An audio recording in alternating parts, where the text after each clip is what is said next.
Bonsoir à tous, bienvenue dans ce nouveau numéro des Incorrectibles. Tout d'abord, un grand merci à vous, les abonnés à notre chaîne YouTube qui êtes de plus en plus nombreux et à vous, surtout, nos contributeurs sur la chaîne Les Incorrectibles Plus sur Utréon. C'est grâce à vous et vous seulement que cette émission donc peut exister. Alors, à nouvelle émission, nouvel invité, plus incorrectible que jamais. Je suis ravi de le rencontrer. C'est en effet la première fois que je le reçois dans cette émission et la première fois que je le rencontre. Nous recevons donc ce soir pour discuter ensemble des thèmes qui ont jalonné sa carrière de chercheur sociologue. Il s'appelle Laurent Mucchielli. Bonsoir. Bonsoir, Monsieur Morio. Merci beaucoup d'avoir accepté notre invitation. Alors évidemment, nous allons nous focaliser pendant une bonne partie de cette émission sur vos deux derniers ouvrages qu'on va voir apparaître à l'écran. On peut même parler de sommes magistrales. Tout d'abord, donc la doxa du Covid, le tome 1, Peur, santé, corruption et démocratie. Et enfin, le tome 2, Enquête sur la gestion politico-sanitaire de la crise du Covid. Alors, je ne vais pas vous mentir, Laurent Mucchielli, je ne vous ai pas découvert par moi-même. C'est un ami normalien qui connaît bien le monde de la recherche, notamment en sociologie, qui m'a conseillé vos livres. Et j'ai été stupéfait de ce que j'ai lu, mais aussi de vous découvrir si tard, je le confesse, car finalement, vous avez été assez peu reçu dans les médias. On va en reparler tout au long de cette émission d'ailleurs aussi, de cette liberté d'expression également.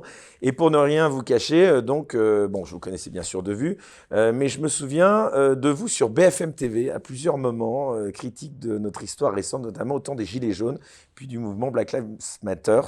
Alors à ceux qui m'accusent, et souvent, trop souvent d'ailleurs, de recevoir trop de gens de droite, eh bien, je pense qu'on va les démentir un petit peu ce soir. Alors, cher Laurent Mucchielli, je vous propose peut-être de commencer cette émission, tout d'abord en parlant un peu de vous. C'est la tradition dans cette émission de parler de l'invité dans la première partie.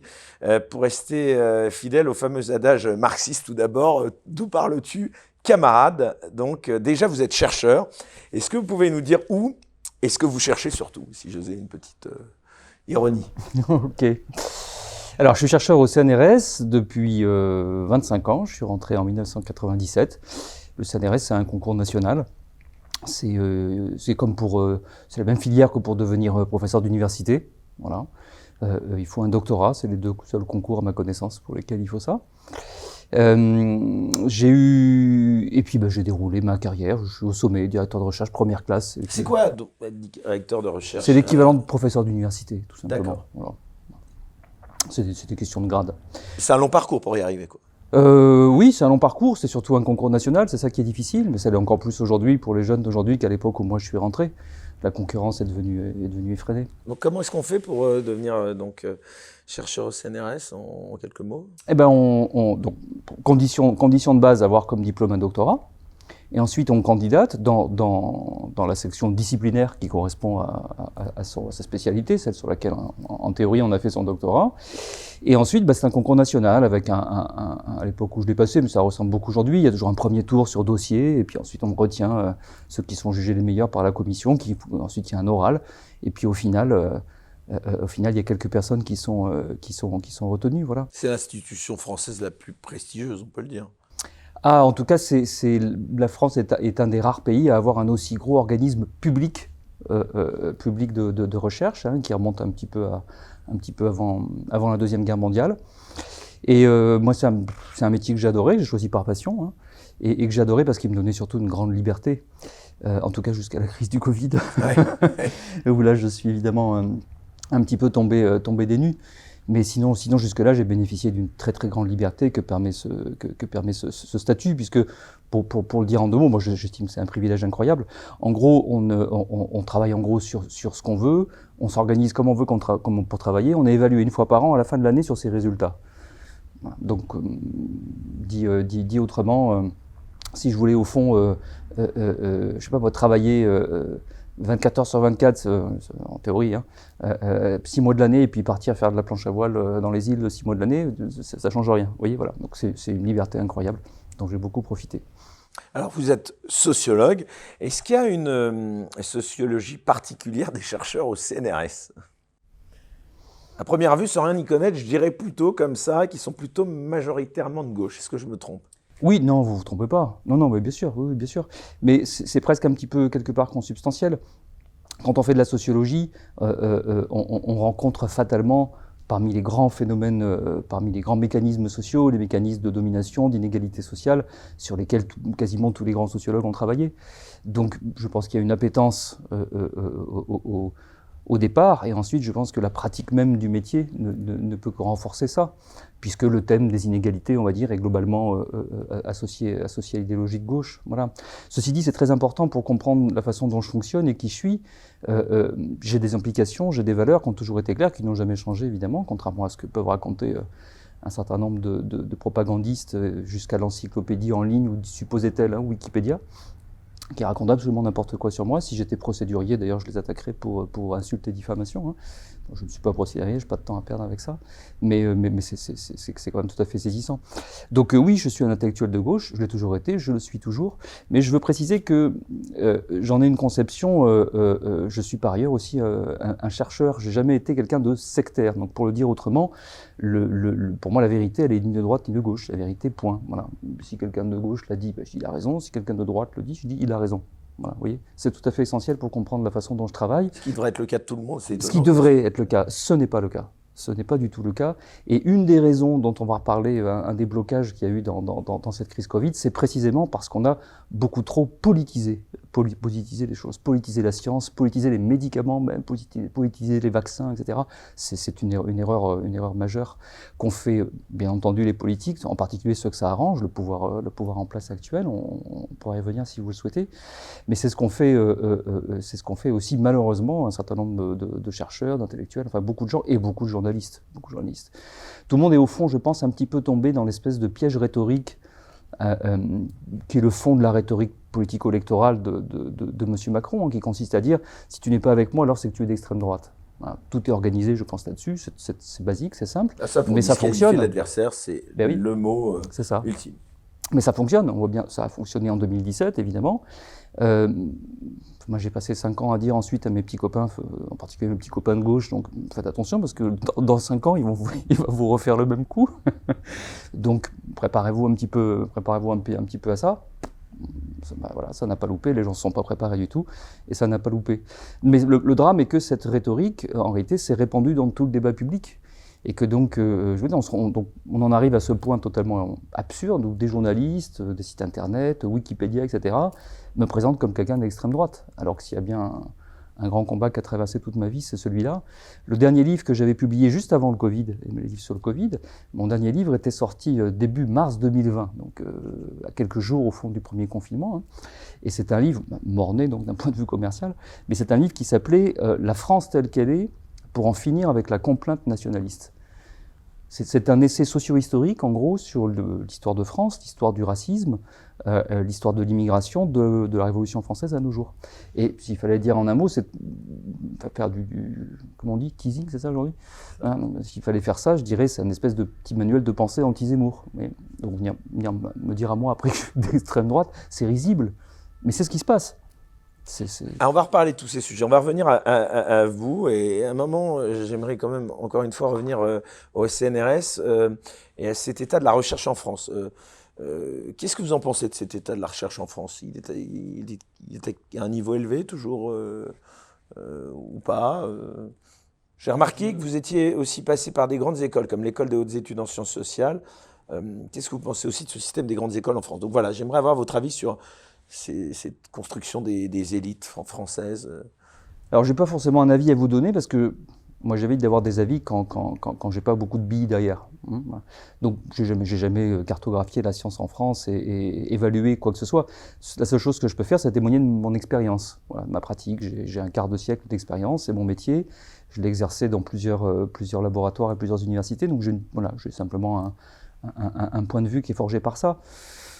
L'état de la recherche, c'est paradoxal. Quelque part, je pense qu'on n'a jamais été aussi bon, précis, technique, rigoureux, etc. Et en même temps, évidemment, on vit dans un système où, d'une part, on est tous dans des logiques d'ultra-spécialisation. Donc, on assiste à une morcellisation complète du savoir, avec de moins en moins de personnes qui sont en capacité à synthétiser toutes ces choses-là. Voilà. Donc ça, c'est un premier gros souci. Deuxième souci, on assiste à une course au contrat, une course à l'argent, hein, qui est parce que dans le service public de la recherche, c'est la misère, il faut le dire. Hein, voilà, pour grossir un tout petit peu le trait, je veux dire, un directeur de laboratoire n'a aucun moyen d'organiser une politique scientifique. C'est-à-dire, bon, les chercheurs fonctionnaires sont payés, les chercheurs sous contrat sont payés par ailleurs. Le pot commun que doit gérer au fond le directeur de laboratoire, je veux dire, une fois qu'il a payé tous les frais, toutes les charges du quotidien inhérentes, et une fois qu'il a accordé à chaque chercheur un aller-retour en train deuxième classe pour aller assister à un colloque, c'est terminé, il n'y a plus de budget. Bon. Donc le résultat, c'est que pour avoir du budget, pour tout un tas d'opérations scientifiques, hein, ne serait-ce que faire un colloque un peu plus loin, à l'étranger, qui coûte un peu plus cher, ou que sais-je, pour avoir du budget, la plupart beaucoup de chercheurs, je ne connais pas la proportion, mais c'est vraiment beaucoup, répondent à des contrats, soumettent des projets, etc., à plusieurs types. Alors il y a une multitude vraiment une foultitude d'agences publiques ou privées, évidemment, mais dans les sciences sociales, c'est moins souvent privé, qui peuvent les financer. Mais donc du coup, on rentre dans la logique d'un contrat. Donc la recherche, elle s'effectue sur un sujet précis qu'elle ne doit pas déborder, elle a un calendrier bien précis, elle est bornée en amont, etc. Bon, tout ça est très corseté, si vous voulez. C'est comme dans les sciences dites dures, je mets vraiment beaucoup de guillemets, hein, parce que on pourra en reparler, la scientificité des sciences biomédicales, par exemple, pose beaucoup de questions en réalité. À bien des égards, on est plus rigoureux dans les sciences sociales aujourd'hui. Ça, je le sais maintenant que j'ai pratiqué un peu les sciences médicales aussi, ce qui n'était pas le cas avant. Voilà.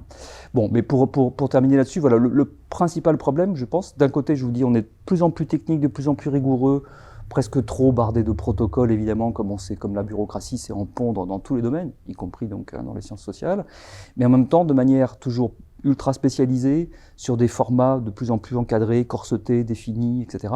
Là où la recherche fondamentale, évidemment, a besoin de beaucoup plus de liberté, d'un temps qui n'est pas nécessairement borné, etc. Voilà.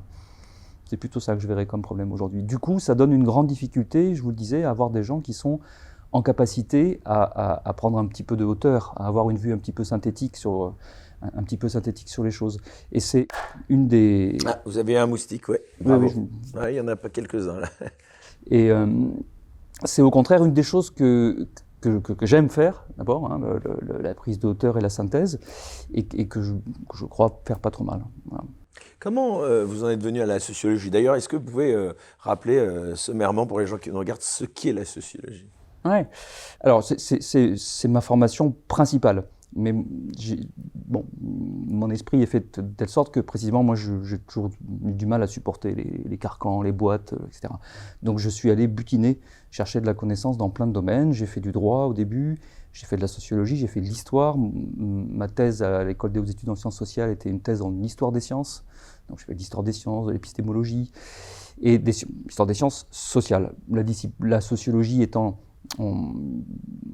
la science sociale principale, celle qui est au cœur, on va dire, de toutes les autres, celle qui produit quand même globalement, historiquement, le plus de grands outils pour penser la société. C'est à celle-là que je me suis principalement arrivé. La France est fondatrice de ces disciplines, hein, je crois. Alors, la France et l'Europe, c'est quelque chose qui se passe... Donc, ce que c'est, je préfère que ce soit vous qui donniez une définition sommaire, mais pour que les gens comprennent bien de quoi on parle, c'est l'étude de... Dites-nous. La société, comment ça fonctionne? Voilà, c'est ça. Je dirais vraiment, soyons simples, et oui, et j'aime la simplicité, j'ai horreur des fausses complexités qui virent vite au snobisme. Le but de la démarche scientifique, c'est d'expliquer comment ça marche, de rendre compte de la façon dont les choses fonctionnent, que ce soit des neutrons, que ce soit des virus, voilà. Expliquer comment ça marche, point. Elle est souvent critiquée ou acclamée, hein, selon les positions, comme étant la source de certains mouvements, notamment avec les gender studies, par exemple. Quels sont pour vous les grands sociologues passés ou présents, d'ailleurs, hormis vous? Ouais. Alors, c'est une mode... J'aurais pu vous le dire en réponse à votre question de tout à l'heure sur le fonctionnement de la science. C'est une mode que moi j'apprécie pas trop, mais qui est typique de je vous parlais de cette morcellisation du savoir. Donc, voilà, autrefois il y avait une sociologie, et puis il y a des gens qui se spécialisaient sur la famille, l'éducation, l'immigration, l'école, que sais-je. Voilà. Aujourd'hui, c'est vraiment une science, la sociologie, si on pose une question un peu plus. Ah, bien sûr. Ouais. Non, bien sûr. C'est pas parce que certains ne supportent pas idéologiquement des choses que disent des sociologues qu'il faut venir la chercher sur ce terrain-là. Voilà. C'est ni plus ni moins une science que les autres. C'est pas le souci. La seule chose, c'est ce que je vous dis. La limite entre science et idéologie, elle est parfois un petit peu complexe aussi. Bien sûr, elle l'a toujours été, elle le sera toujours.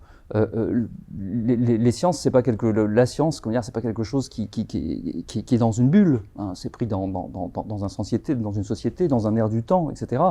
Et toutes les sciences, c'est le cas de toutes les sciences. Je veux dire, les sciences supposées les plus dures, je sais pas, prenons la physique par exemple. Hein, je veux dire, est complètement dans la société, est soumise aux aléas de la société et à nouer des relations avec le politique et l'économique, jusqu'à des choses quand même qui posent de graves questions éthiques. Hein. Enfin, dans le laboratoire, comment il s'appelait, dans le laboratoire de Californie, où ont été réunis à la fin des années 30, au début des années 40 et pendant la guerre, les scientifiques qui ont mis au point la bombe atomique, hein, les scientifiques américains, il y avait 4 prix Nobel. Soutenus par un 5e qui les a aidés politiquement et financièrement, qui était Einstein. Donc 5 prix Nobel. Hein, c'est pas, vous voyez. Donc toutes les sciences ont une frontière avec la société. Moi, je vous dis ça, pardon, encore une fois de vous interrompre là-dessus, mais on a l'impression que beaucoup de sociologues font plus parfois de politique que de sociologie. Enfin, j'ai l'impression... Alors certains, mais oui, certains sûrement, mais beaucoup, je dirais pas ça. C'est une illusion qu'on peut avoir de l'extérieur, mais quand on est à l'intérieur, qu'on voit qu'est-ce que c'est que les gens qui fabriquent la sociologie au quotidien dans un laboratoire, donc moi je peux en témoigner, ça fait 25 ans que je vis ça, la majorité qui sont des gens qui travaillent là et qui produisent du savoir ne sont pas des idéologues. Et il faut bien voir en plus que, comme dans toutes les disciplines scientifiques, ce qui nous protège le plus au fond de dérives, quelles qu'elles soient, il n'y a pas que l'idéologie, ça peut être la dérive aussi émotionnelle, personnelle ou que sais-je. Hein, bon. Ce qui nous protège de ça, ce sont les mécanismes de contrôle collectif que nous avons, et qui est une chose tout à fait fondamentale. Hein, il n'y a pas de science s'il n'y a pas de collectif scientifique. Quand on veut publier un article, on le soumet à une revue, on est évalué de manière anonyme par nos pairs, et le but du jeu est de dire ça c'est bien, ça va pas, ça va pas, ça c'est bien, ça faut le refaire, ça machin. Oui, bon. De la même manière que quand on fait des séminaires pour présenter son travail, on est soumis comme ça au jugement des pairs. Ces instances de contrôle collectif sont vraiment essentielles, jouent un rôle essentiel. Moi j'ai observé ça tout au long de ma carrière, et c'est un lieu en plus où on apprend énormément de choses. Hein. Et à tout âge. C'est vrai évidemment quand on est jeune, hein, les étudiants de master, les doctorants, c'est tout à fait fondamental de suivre les séminaires, mais c'est vrai à tout âge. Donc voilà, c'est une impression qu'on peut avoir de l'extérieur, sans doute, hein, parce qu'il y a quelques grandes figures, quelques grands noms, voilà. Mais quand on regarde les milliers de gens qui au quotidien travaillent silencieusement dans les laboratoires... Donc les modèles voilà, sur lesquels je vous interrogeais... parce que vous avez sans doute en tête Pierre Bourdieu, des gens comme ça, voilà, bien sûr. Écoutez, voilà, je peux pas dire mieux. Il y a bien sûr une frontière avec l'idéologie, une frontière avec je dirais tout simplement les événements de l'histoire. Vous-même, vous publiez, je crois, si je ne me trompe, sur Mediapart. C'est pas parfois difficile de concilier conviction politique et sociologie de l'autre côté Écoutez, moi, ça m'a jamais posé de problème parce que... démarche scientifique plutôt, j'ai envie de dire. Voilà. Ouais. Moi, ça ne m'a jamais posé de problème particulier pour la raison que je vous ai dite au début, c'est-à-dire que je ne suis pas un idéologue. Donc, je fais telle recherche, j'arrive à tel résultat, je ne me demande pas si ce résultat confirme ou infirme telle idéologie, tel discours politique ou machin. Par principe, d'ailleurs, je m'en contrefiche, par principe. Voilà. Après, ça n'empêche pas que les gens, comme vous l'avez dit aussi, pour certains, voilà, vous attaquent, vous l'avez dit sur Wikipédia ou d'autres, font l'amalgame et... vous accuse peut-être... Oui, mais ce qui est paradoxal, c'est que j'ai été accusé du contraire. Ouais. C'est-à-dire, on n'est pas venu m'accuser d'être un dangereux gauchiste, on est venu m'accuser d'être d'extrême droite, ce qui prouve l'état de délire total dans lequel nous sommes, en fait. Donc vous vous définissez politiquement comme étant toujours de gauche ? Oui, bien sûr. La réforme des retraites, par exemple, vous en pensez quoi ? Alors c'est pareil, je ne veux pas aller sur des terrains où j'ai pas réellement pas réellement d'expertise, voilà. Donc... Bon, plutôt que de dire des banalités, je préfère éviter. D'accord. Alors, quelles sont les thématiques de prédilection en tant que sociologue que vous avez avant de vous intéresser, bien sûr, à ces 2 ouvrages dont on va parler et bien sûr, le sujet du Covid-19 ? Alors, j'ai eu au fond 3 grands sujets successifs d'intérêt dans ma carrière. Le premier a donc tourné autour de l'histoire des sciences sociales, ce qui était pour moi essentiel. Ça m'a permis de terminer, de compléter ma formation. Ce que j'ai eu en sociologie à l'université n'était pas suffisant n'était pas satisfaisant de mon point de vue. Ça m'a appris aussi à relativiser précisément l'idée de science, hein, mettre un S minuscule et pas une majuscule et pas c'est-à-dire ne pas utiliser la science comme un argument d'autorité. Ce qu'on vit depuis 3 ans avec le Covid, c'est typiquement ça. La science dit que, un consensus scientifique dirait que, ce sont des purs arguments d'autorité. Qui correspondent. La réalité, c'est pas ça. La réalité, c'est qu'aujourd'hui, on sait quelque chose, demain, ça peut changer, une nouvelle recherche peut modifier, tout est discutable. Enfin, voilà, la réalité, c'est ça. C'est pas du tout la science avec un grand S qui devient un dogme, c'est-à-dire qui, du coup, n'est plus de la science. À partir du moment où on est obligé de dire ceci, de le répéter tous en chœur, etc., ben ça, c'est la religion, voilà, c'est pas la science. Total respect pour la religion, mais il ne faut pas confondre les choses. Voilà. Donc ça m'a beaucoup aidé de faire de l'histoire des sciences et de l'épistémologie. Ça m'a appris notamment à désacraliser les choses et les regarder un petit peu plus en profondeur. Ensuite, donc, j'ai été sociologue des questions de délinquance, police, justice, etc. Ça m'a... Voilà, violence policière, gilets jaunes. Toutes ces questions. Ça m'a beaucoup occupé et je dirais ça m'a beaucoup appris et ça m'a beaucoup servi. Ça me sert dans la vie en général, mais ça m'a servi aussi beaucoup pour comprendre la crise du Covid. Parce que en étant spécialiste des questions de délinquance, j'étais donc habitué à savoir, que les politiciens peuvent mentir à longueur de journée et qu'on ne devrait pas s'en étonner. Il faut le redire, il y a encore des gens qui disent « Ah bon, comment vous contredisez le gouvernement ?» Oui. Vous dites que le gouvernement ment ? Bah oui, et c'est pas nouveau. Voilà, en gros, ça fait 25 ans que j'observe ça dans mon métier.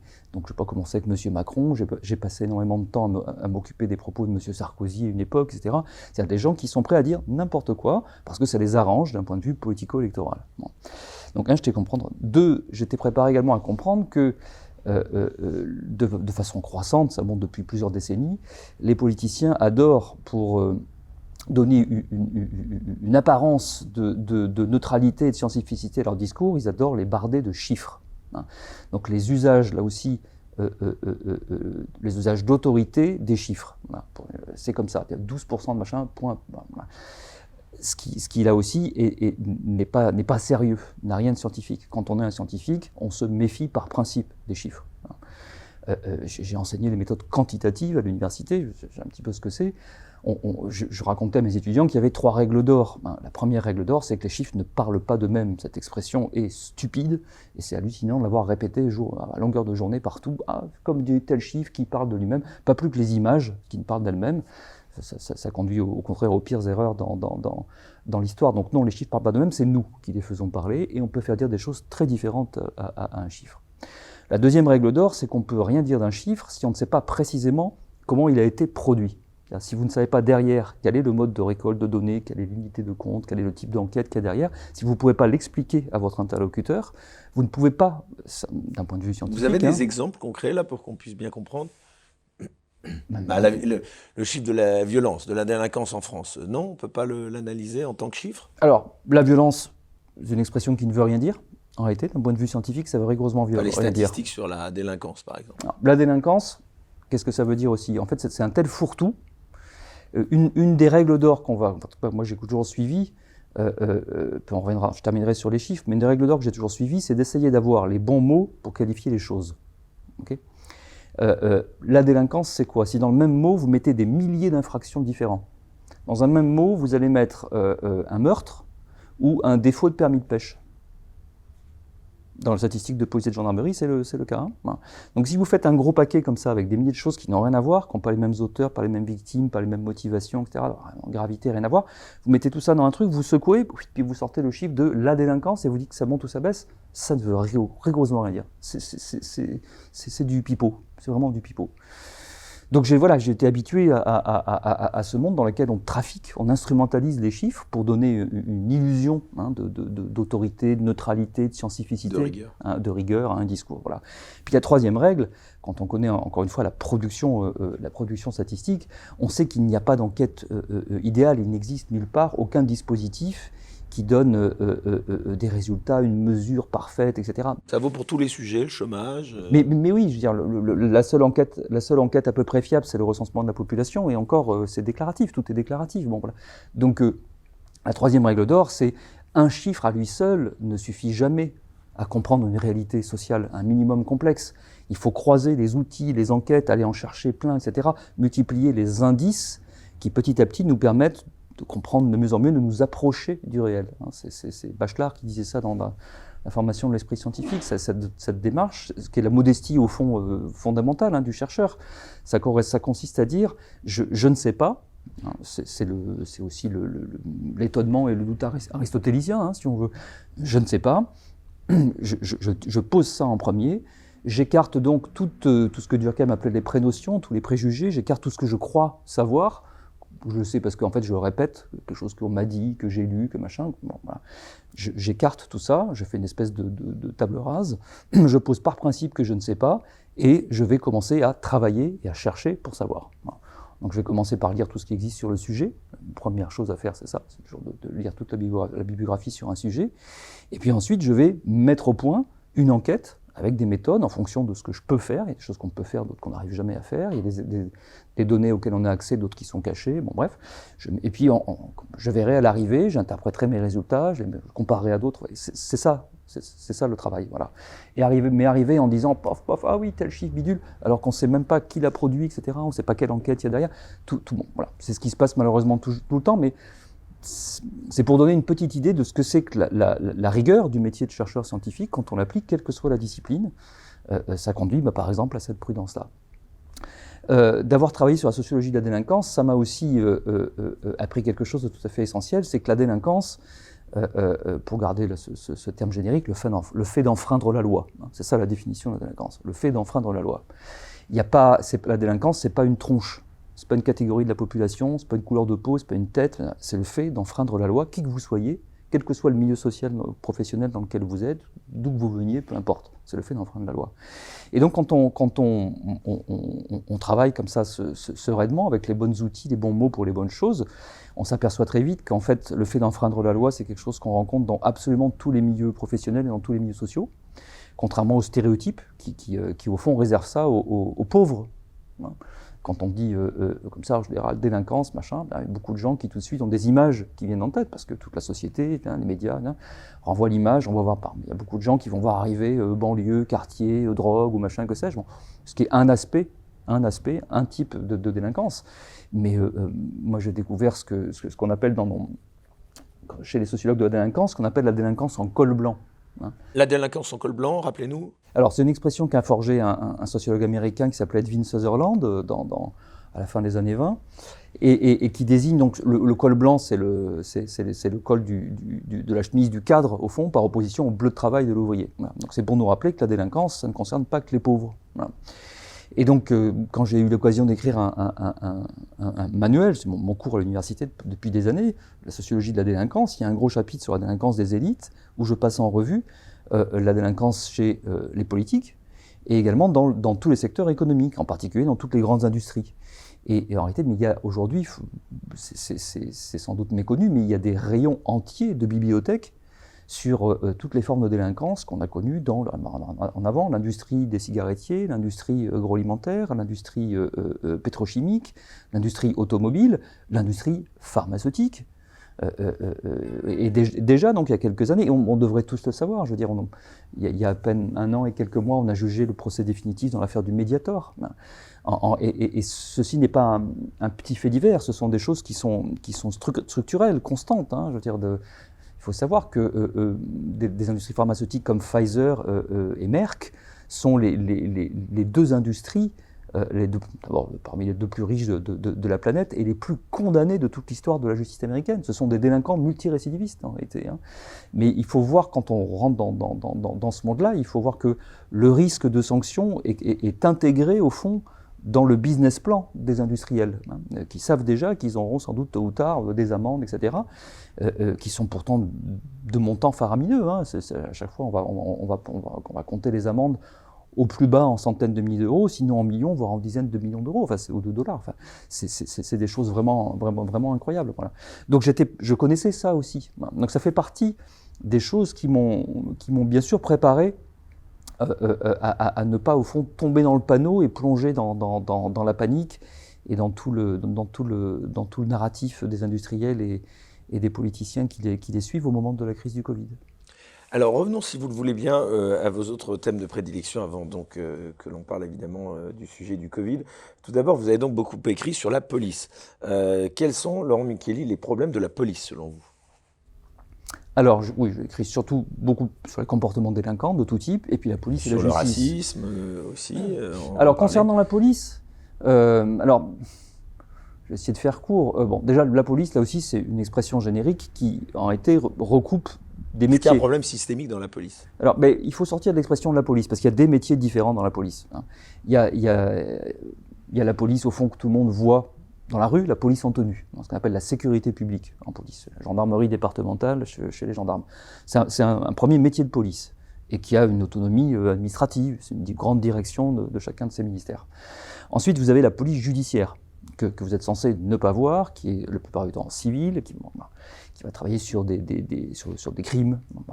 Ensuite, vous avez une police du maintien de l'ordre. C'est les CRS chez la police, la gendarmerie mobile chez les gendarmes. Et puis enfin, vous avez la police que vous êtes censé voir encore moins, qui est la police du renseignement. Le plus connu étant aujourd'hui le renseignement antiterroriste, mais il y en a d'autres. Voilà. Ce sont vraiment des métiers différents et des sous-administrations autonomes et différentes. Bon, c'est pour ça que j'ai évité Alors, si on prend ce qui est le plus connu, et qui concerne le plus au quotidien de la population, qui est la sécurité publique, un des problèmes sur lesquels j'ai le plus... En termes déjà de chiffrage, justement, puisque vous disiez, même si ça n'a pas de lien dont on peut tirer des conclusions, en tout cas, je ne connais pas le nombre de policiers dans chacune de ces Alors, les plus gros effectifs sont dans la sécurité publique. Et la gendarmerie la police en tenue. Je pensais que c'était par rapport à cette police-là dont on parle le plus. Tout à fait. Et donc... que vous pouvez nous parler également? Oui, tout à fait. Alors, il y a beaucoup de problèmes, mais disons, celui sur lequel peut-être c'est le plus intéressant d'attirer l'attention, pour un sociologue, je pense, c'est le blocage politico-idéologique qu'on a en France avec la police de proximité. C'est-à-dire que la police de proximité, en gros, c'est quoi? C'est l'idée extrêmement simple que pour être performant, pour faire une bonne police, un policier doit être affecté de manière durable à une zone géographique déterminée, bornée, dans laquelle il doit patrouiller tous les jours pour recueillir du renseignement. Et pas simplement débarquer quand on l'appelle à la radio, traiter l'urgence, puis repartir, etc. Patrouiller tous les jours pour prendre du renseignement. Pardon. C'est que... Quand on dit ça dans la plupart chez la plupart de nos voisins dans les pays occidentaux, on dit une banalité. On parle de ce qu'ils appellent la police communautaire dans la plupart des pays, et on dit une grosse banalité. En France, pourtant, il y a une espèce de blocage idéologique. Alors vous vous souvenez, je pense, de l'histoire. Hein. Elle est quand même ancienne. Le manque de police de proximité est quelque chose qui est signalé dans des rapports publics depuis très longtemps. On peut prendre le rapport Bonne-Maison de 1982, par exemple, comme un des points de départ, ou même à certains égards la commission Perfit en 1975, donc c'est une vieille tendance. Et beaucoup de ministres de l'Intérieur ont tenté de réformer ça sans y parvenir. Le dernier qui a voulu vraiment, et officiellement d'ailleurs, instaurer la police de proximité, c'était Jean-Pierre Chevènement, à l'époque de la cohabitation sous le premier ministère de Lionel Jospin. Et vous vous souvenez qu'en 2002, il y a les élections présidentielles qui se font uniquement sur le thème de la sécurité. On ne parle que de ça de manière complètement hystérique. J'écris beaucoup de choses sur cette élection de 2002 aussi, où on a raconté n'importe quoi sur la sécurité. Avec, entre autres conséquences, c'est une des raisons du fameux deuxième tour, où on se retrouve avec Chirac-Le Pen. Vous vous souvenez, première fois que l'extrême droite arrive au second tour d'une élection présidentielle, peut-être même, et de la plupart des élections d'ailleurs. Et c'est Nicolas Sarkozy qui est nommé ministre de l'Intérieur, et une des toutes premières choses qu'il va faire, c'est d'aller tuer symboliquement la police de proximité. Il va pour ça à Toulouse le faire. Pourquoi à Toulouse? Parce que le directeur départemental de la sécurité publique, M. Havrin, est l'ancien conseiller de M. Chevènement pour créer la police de proximité. Donc c'est tout un plan bien choisi que la plupart des gens n'ont pas vu à l'époque, y compris les journalistes, mais c'est un plan bien précis, médiatico-politique pour aller... Et en prétendant, c'est quoi le discours qui donc va tuer symboliquement la police de proximité? Ça consiste à dire « Ah oui, votre rôle, c'est pas de faire ami-ami avec la population, c'est pas d'organiser des matchs de foot avec les jeunes, machin, c'est d'interpeller les gens. » C'est un dévoiement complet, c'est une caricature idéologique. Voilà. Police de proximité, ça ne veut pas dire on fait ami-ami avec la population. Pas du tout, c'est pas ça, ça n'a jamais été ça, nulle part, dans aucun pays, etc. C'est stupide de dire ça, c'est manipulation en fait. La réalité, c'est que pourquoi est-ce qu'on dit aux policiers qu'il faut patrouiller à pied? Parce que si on fait que tourner en voiture, c'est un petit peu dur pour eux. Voilà. Pourquoi on dit que le policier faut tourner à pied? C'est qu'il puisse être accessible donc à la population. Dans les deux sens. La population peut interpeller le policier pour lui dire, voilà, il se passe ceci ou cela. Même si, là, souvent, ça n'est pas du ressort du policier, ou c'est un petit problème, peu importe. Ça crée ce lien, ça informe le policier. Et de l'autre côté, le policier, lui aussi, va chercher du renseignement. Ça s'organise, on fait une tournée, on a des personnes ressources, etc. Et encore une fois, le but du jeu, c'est pas juste le plaisir d'aller dire bonjour à des gens, ni de boire des cafés avec eux. Le but du jeu, c'est de recueillir de l'information, du renseignement. Et le renseignement, c'est la base de tous les métiers de police. Parce que si vous n'avez pas de renseignement, vous agissez à l'aveugle. Si vous ne connaissez pas le quartier où vous intervenez, vous agissez à l'aveugle. Si vous êtes, et c'est vrai dans tous les métiers, le maintien de l'ordre aussi, vous débarquez parce que carte de CRS pour il y a un début d'émeute dans telle banlieue pauvre. Si en arrivant, alors, le commandant... C'est le constat, quelles sont les réformes à mettre en œuvre selon vous, là, au final, que c'est pour aboutir à... il faut revenir aux choses qu'on discutait, il faut revenir aux choses qu'on discutait couramment dans les années 80-90. C'est pas compliqué. C'est pas compliqué du tout. Il y a un tas d'expérimentations qui ont été faites. Moi, j'ai interviewé plusieurs chefs de police qui avaient mis en place les réformes de proximité, etc. Et ça, parce que, pardon de vous interrompre, mais si je vous comprends bien, justement, c'est tellement compliqué de pouvoir analyser les chiffres si à chaque chiffre, on dit qu'on peut mettre ce qu'on veut derrière. Quel est le modèle sur lequel on peut travailler, quoi. Enfin, c'est compliqué. Alors, vous revenez à la question des chiffres. La question des chiffres, mais qui est donc liée à celle aussi de la police, sur laquelle vous avez donc pas mal écrit, et donc sur laquelle, si on doit aussi segmenter en fonction de quelle police travaille, quels sont les chiffres sur lesquels il faut faire une étude approfondie, c'est compliqué pour mettre en œuvre une politique, quelle qu'elle soit, sécuritaire, c'est pas si compliqué. Ou engager des réformes. Comment faire? C'est pas si compliqué, c'est-à-dire que c'est juste un peu complexe. Parce que la réalité humaine est complexe. Ce qui nous tue, sur toutes les questions d'ailleurs, ce qui nous tue, ce sont les idées simples. Voilà, donc la conclusion de vos constats, c'est donc de pouvoir envisager des réformes. Et quelles seraient-elles? Est-ce que vous pouvez en l'occurrence, moi j'ai toujours été absolument convaincu, et la plupart de mes collègues qui ont travaillé sur ces questions-là également, hein, que la police de proximité en France est bloquée pour des raisons vraiment idéologiques et que c'est dramatique pour la population. Parce que la police, c'est un des services publics très importants, voilà, même titre que l'hôpital, l'école. Il faut un service public de la sécurité, voilà. Un service public de la sécurité. Mais la notion de service public est fondamentale. Voilà. Donc la question que nous posons au fond, à travers ces analyses critiques de toutes ces réformes et de tout ce champ-là, c'est la question du service public de la sécurité. Voilà. Mais ce qui se passe dans la police, d'ailleurs, là, c'est amplifié pour des raisons donc idéologiques, mais c'est ce qu'on voit par ailleurs également dans tous les services publics, le recul des services publics de proximité. Les déserts médicaux, c'est un autre genre de défaillance du service public. Voilà. C'est cette question-là, au fond, que moi, en tout cas en ce qui me concerne, j'ai posée à travers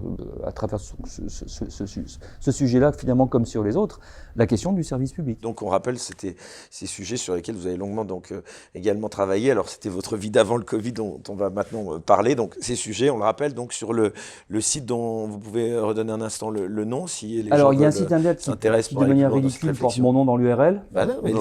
Laurent-Mukieli.org, je crois. D'accord. Voilà. Et l'Observatoire régional de la délinquance et des contextes sociaux.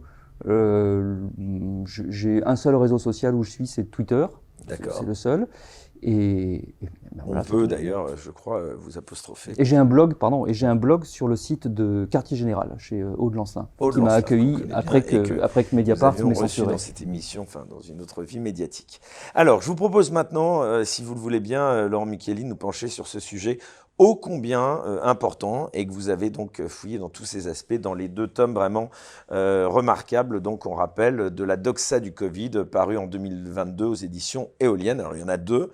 Le premier donc s'intitule tome 1, donc Peur, santé, corruption et démocratie, et le tome 2, qui est d'ailleurs nettement plus épais, enquête sur la gestion politico-sanitaire de la crise du Covid. C'est une somme dans laquelle donc vous écrivez votre pensée de sociologue sur le sujet, mais vous rassemblez également les contributions de nombreux donc chercheurs, spécialistes. Donc, alors on va commencer par le commencement. Comment vous en êtes venu d'abord, Laurent Mukieli, à vous intéresser à ce sujet? et à vous lancer dans ces projets de livres? Très concrètement, très simplement, très humainement, il faut que je raconte comment les choses se sont passées au fond, hein. Donc on est en février 2020, on va remonter le film, on va remonter le film à ce moment-là. On est en février 2020. Je vois comme tout le monde au début, hein, je lis la presse, je vois arriver des nouvelles d'une épidémie virale en Chine.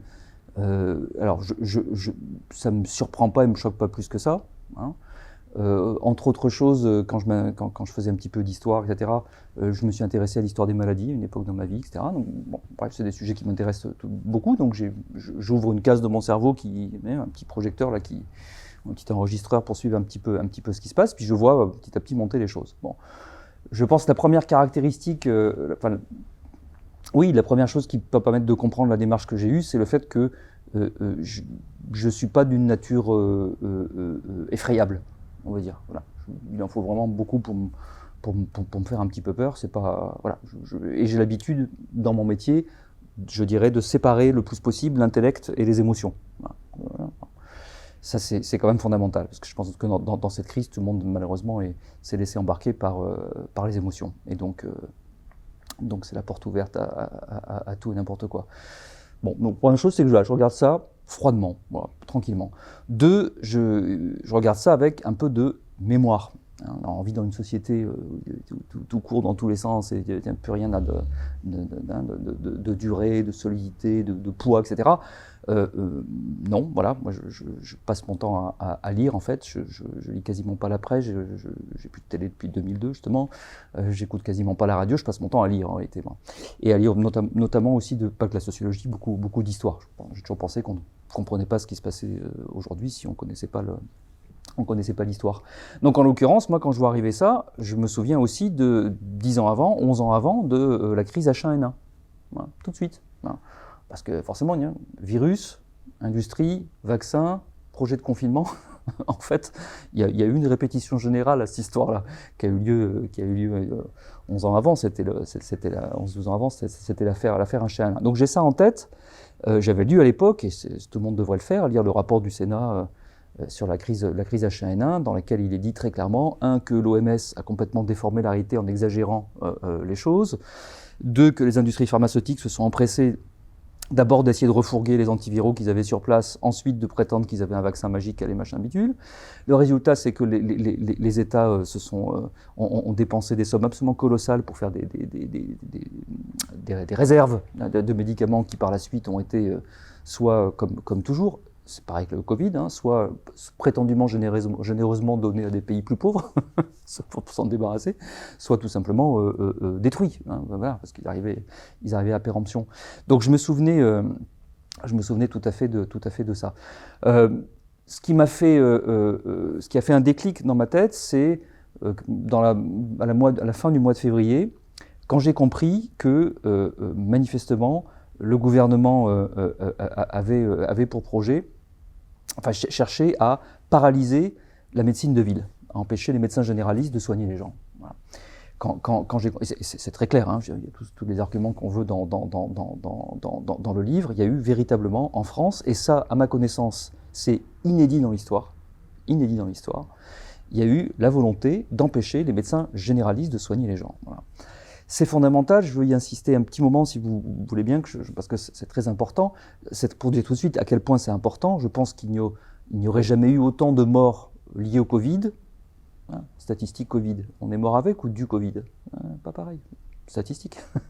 Qu'est-ce qu'on compte? C'est toutes les questions, c'est pareil. Donc,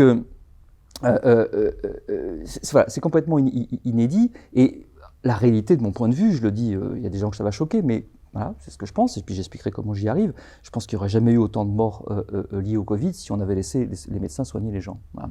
Inversement, d'ailleurs, il y aurait chaque année autant de morts si on empêchait les médecins de soigner la grippe. Enfin, voilà, faut revenir à des choses fondamentales, de base. Donc vous abordez dans ce livre la question des médecins de ville qui auraient été empêchés, donc en tout cas freinés dans leur volonté de soigner les patients.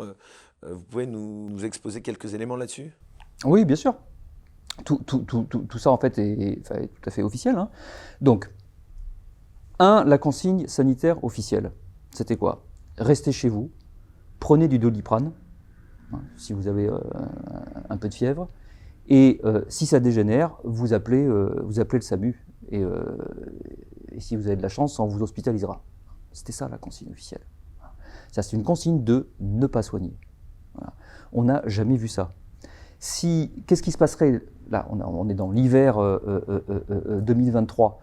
On se remet à parler de la grippe, qui bizarrement avait disparu. Vous avez vu, depuis 2 ans, il n'y a plus de grippe, il n'y a plus que le Covid. Bon.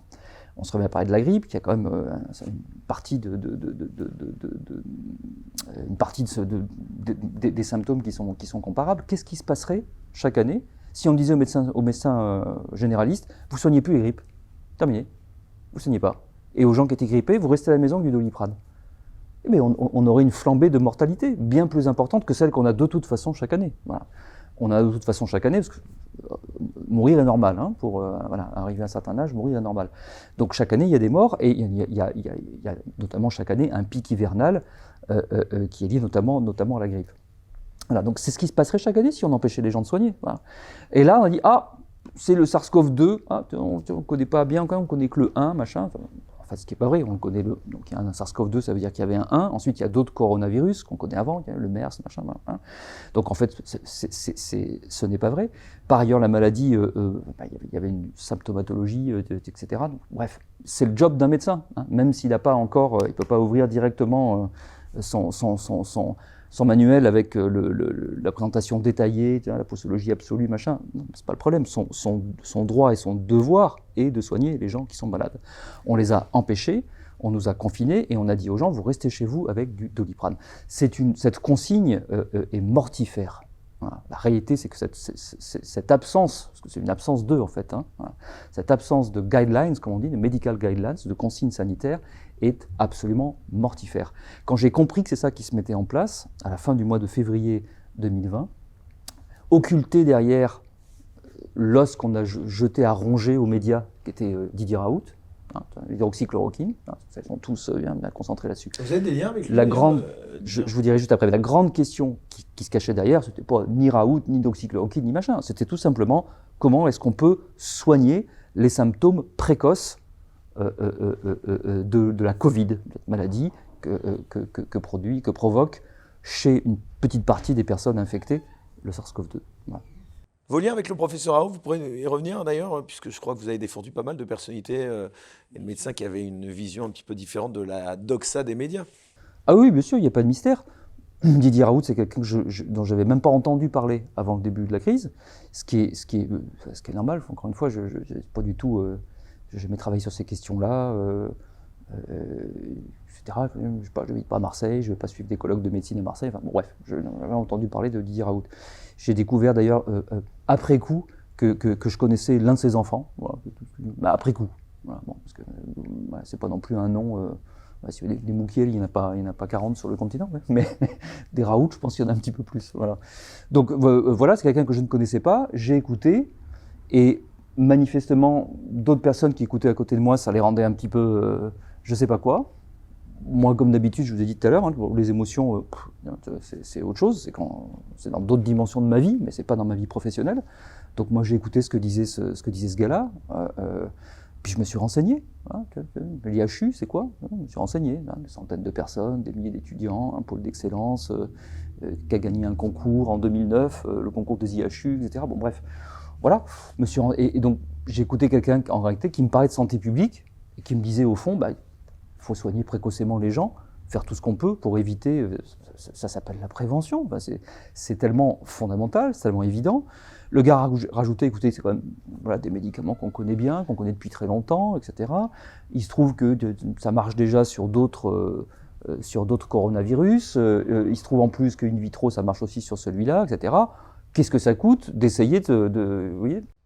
Non, mais c'est étonnant parce que vous savez ce qu'on a reproché à Didier. On a reproché exactement la méthodologie que vous aviez inventée en début d'émission, c'est-à-dire de dire que ces études n'étaient pas représentatives. Ouais, mais en réalité, c'est pas ça qu'on a reproché à Raoult. Ça, c'est la rationalisation a posteriori. Hein, vous n'aimez pas quelqu'un, vous avez trouvé une manière de l'habiller votre truc de manière jolie. Vous voyez, voilà. Vous voulez coincer quelqu'un, comme vous avez un petit peu essayé de le faire tout à l'heure d'ailleurs, c'est de bonne guerre, c'est normal. Vous voulez essayer de coincer quelqu'un sur le plan idéologique, pas? Voilà, Mais en réalité, c'était pas ça le truc. Moi, j'ai vécu ça, c'était très très clair. J'ai en tête vraiment les visages de noms que je ne citerai pas. Collègues à moi, j'en ai au moins 6 tout de suite. Et si je cherche, j'en trouverai d'autres. Ça veut dire que c'est fréquent. Non, 6 personnes qui arrivent dans les jours qui viennent, mon premier article, qui sort fin mars. Au moins 6 collègues, chercheurs au CNRS, la plupart directeurs de recherche, gradés, machin, comme moi, tout ce qu'on veut, qui m'envoient soit un coup de téléphone, soit un mail, machin. Comment, mais qu'est-ce que tu fais? Tu soutiens un charlatan, t'es en train de ruiner ta carrière. Et point, c'est-à-dire point, il n'y a pas d'autres arguments. Hein, voilà. Un autre avec qui je discute dans mon labo, alors que je ne sais plus comment ça vient, on discute de ça, il me dit « Ah, m'en parle pas, je ne supporte même pas, pour moi c'est Raoult et Trump, c'est pareil. » Quoi? C'est-à-dire qu'on a assisté en fait à une politisation. Et ça vient pas de nulle part, hein. Ça vient d'en haut, on va dire. Ça reprend les rhétoriques politiques. Vous avez subi des pressions professionnelles, on peut dire. Mais des pressions monstrueuses, mais c'est rien à côté de ce qu'ont pris les gens de l'UDHU dans la figure. Hein, voilà. Mais donc, à la base de cette histoire, il y a une des erreurs fondamentales qu'ont fait beaucoup de gens, y compris donc des chercheurs, y compris des collègues à moi, etc., c'est de politiser les choses. Voilà. La médecine n'est pas de droite ou de gauche. Les médicaments ne sont ni de droite ni de gauche. Les vaccins ne sont ni de droite ni de gauche. C'est une catastrophe, encore une fois, cette politique macronienne, là, cette rhétorique macronienne, plutôt, qui vient tout le temps dire si t'es pas d'accord avec ce que je dis, c'est que t'es suspect d'être d'extrême droite. Mais c'est un désastre. Et que les gens s'engouffrent là-dedans comme un troupeau, enfin, c'est juste hallucinant. Et donc, on arrive à cette situation où on a un directeur de recherche CNRS qui vous dit « Ah, bah, je peux plus écouter, j'ai plus écouter Raoult depuis que Trump a dit ça. » Sérieux, gars? Mais enfin, quel rapport? Aucun rapport. C'est dramatique. Et je pense que ça explique une des raisons pour lesquelles un journal comme Mediapart, par exemple, est parti à fond dans cette croisade anti-Raoult. C'est de l'idéologie, pour le coup. Quand je vous disais au début que j'étais pas sectaire. Malheureusement, il y a des gens sectaires partout, hein, à droite comme à gauche. Oui, parce que votre premier billet, je crois, de blog avait été aussi polémique. Qu'est-ce que ça dit de cette presse qui se veut subversive? Justement, Mediapart, là, vous laissez entendre quoi? Que vous avez été soutenu, pas soutenu? Ah non, j'ai pas été soutenu. Voilà. Mediapart. Alors, au tout début, il y a eu une petite fenêtre, une vague fenêtre où on pouvait encore s'exprimer. Ça dit quoi de cette presse qui se veut subversive et qui, finalement, sur les sujets très sensibles, ne l'est peut-être pas tant que ça? Ben, ça dit qu'en fait qu'elle l'est quand ça l'arrange, sur des sujets qu'elle choisit. Voilà. Sur la police, sur le racisme, là, on vous est pas tombé dessus? Du tout, au contraire. On me disait oh, bravo, c'est super ce que tu fais. Ouais. Mais c'est toujours le même gars qui fait la même chose. C'est-à-dire qui essaie juste de décrire le réel et de faire tomber les faux semblants. Et alors comment vous expliquez que sur ce sujet-là, le ciel vous soit un peu tombé sur la tête, si j'osais? Alors, mais ça, comment dire, au tout début, j'ai pas compris. Je suis tombé des nues. Qu'est-ce qu'ils ont tous comme ça à s'exciter, à politiser? Il y a une tribune dans le monde contre vous. Certains de vos collègues du CNRS, enfin en tout cas qui vous ont critiqué. Alors, ouais, il y a deux choses différentes. Il y a un communiqué de presse du PDG du CNRS au mois d'août. Tout à fait. Au milieu du mois d'août 2021, donc le pauvre en vacances, à la plage, au bord de la piscine, on vient l'embêter avec ça, et un communiqué de presse qui vise au fond, à se débarrasser du problème et qui semble nommer, dit qu'il ne faut pas écouter les chercheurs qui sortent de leur domaine de compétences. Voilà, point. Bon. Pourquoi ça arrive à ce moment-là? C'est parce que j'ai osé parler des vaccins. Et j'ai osé appliquer le même esprit critique que j'ai sur tous les sujets aux vaccins. En disant pareil, arrêtez de croire au Père Noël, de nous sortir des idées simplistes, des propos de café du comptoir. Alors il y a cette tribune aussi du Monde où vous avez été critiqué, en tout cas vous ou certaines personnes comme vous qui osez critiquer peut-être les vaccins. Alors vous savez quoi, ça va être l'occasion de basculer sur la chaîne Les Incorrectibles Plus sur Utréon, où là on va pouvoir parler sans censure. Et donc on poursuit dans un instant cette discussion. À tout de suite. Pour voir la suite de l'émission sans aucune censure, merci de vous abonner à la chaîne Les Incorrectibles Plus sur Utréon depuis le lien en description sous cette vidéo.